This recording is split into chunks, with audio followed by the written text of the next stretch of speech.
এটা হচ্ছে লালবাগ কেল্লা জাদুঘর বলতে পারি, বা লালবাগ কেল্লার যে আসল কেল্লা সেটা হচ্ছে এইটা, যেটা লালবাগের আসল কেল্লা। তো কেল্লাটা দেখতেই পাচ্ছেন কি চমৎকার। হ্যাঁ, সুন্দর করে চারিদিকে গ্লাস লাগানো, পরিষ্কার পরিপাটি করা, সব জায়গাতেই যাওয়া যাবে। আমি লালবাগ কেল্লার একদম ওপরে উঠেছি, যেটা ছাদ বলা হয় আর কি।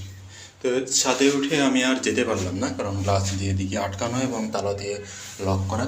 তো এখান থেকে মোটামুটি দেখা যাচ্ছে। তো ওই পাশে পাহাড় আছে এবং ওই যে ওপরে সবাই ঘুরতেছে। তো আমি ওইখানে একটু যাওয়ার চেষ্টা করব উপর দিয়ে হাঁটার জন্য।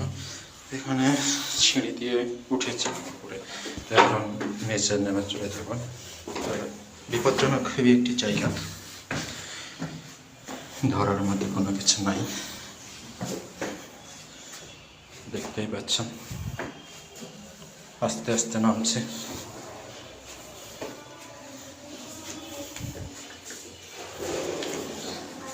খুবই খাড়া সিঁড়ি।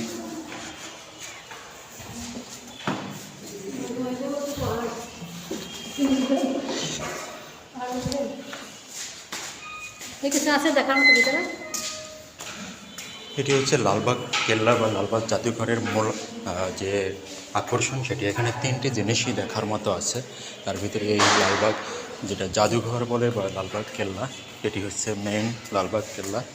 আর এর পাশে রয়েছে লালবাগ মসজিদ বলা হয় আর কি। আর তার পাশে আরেকটি রয়েছে পরিবেবীর মাজার। তো এখানে এই তিনটা জিনিসই দেখার মতো।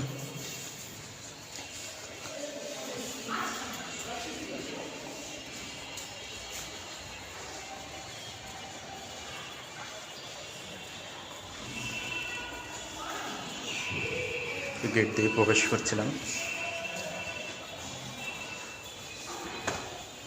এই পাশ দিয়েও ছাদে যাওয়ার জায়গা, সুন্দর চমৎকার একটা জায়গা। এটুকুই এখানে আকর্ষণ।